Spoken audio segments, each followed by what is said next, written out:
राष्ट्रीय गान को 24 जनवरी को अपनाया गया। राष्ट्रीय गान हमारा जनगण मन अधिनायक जय है भारत भाग्य विधाता, रविंद्रनाथ टैगोर ने लिखा था। किसने लिखा?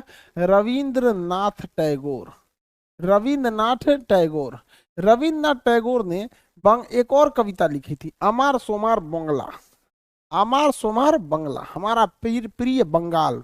तो ये बांग्लादेश का राष्ट्रीय गीत है। सोचिए, बांग्लादेश का राष्ट्रीय गीत बांग्लादेश के किसी नागरिक ने नहीं लिखा, बल्कि भारत के रविंद्रनाथ टैगोर ने लिखा। रविंद्रनाथ टैगोर की एक पत्रिका थी तत्वबोधनी। तत्वबोधनी। तत्वबोधनी। तत्वबोधनी पत्रिका की 13 जो पंक्तियां हैं,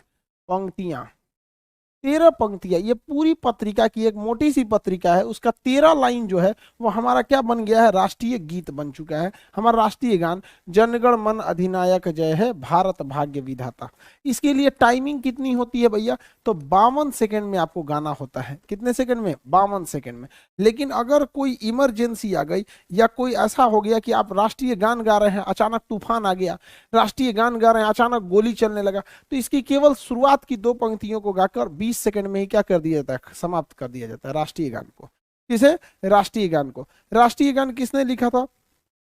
तो देखिए, राष्ट्रीय गान अलग से नहीं लिखा गया है। एक चीज ध्यान दीजिएगा, राष्ट्रीय गान को कभी भी अलग से नहीं लिखा गया है, बल्कि इसकी एक अलग से पत्रिका है। पत्रिका का नाम क्या है भैया? तत्वबोधनी पत्रिका। कौन सी पत्रिका? तत्वबोधनी पत्रिका। उस तत्वबोधनी पत्रिका की 13 लाइनों को हम क्या कहते हैं? राष्ट्रीय गान कहते हैं। ऐसा नहीं कि स्पेशली उनके लिए गीत की तरह लिखा था, पूरी पत्रिका लिखे थे, उसी में ये चीज भी था, जनगण मन अधिनायक जय है भारत भाग्य विधाता, पंजाब सिंध गुजरात मराठा द्राविड़ उत्कल बंगा। देखिए, राष्ट्रीय गान जो है इसे सबसे पहले 1911 में गाया गया था। फर्स्ट टाइम इसे कहाँ गाया गया था? 1911 में। फर्स्ट टाइम 1911 के कलकत्ता अधिवेशन में। कलकत्ता अधिवेशन में 1911 के किस अधिवेशन में हुआ? कलकत्ता अधिवेशन में इसे पहली बार गाया गया।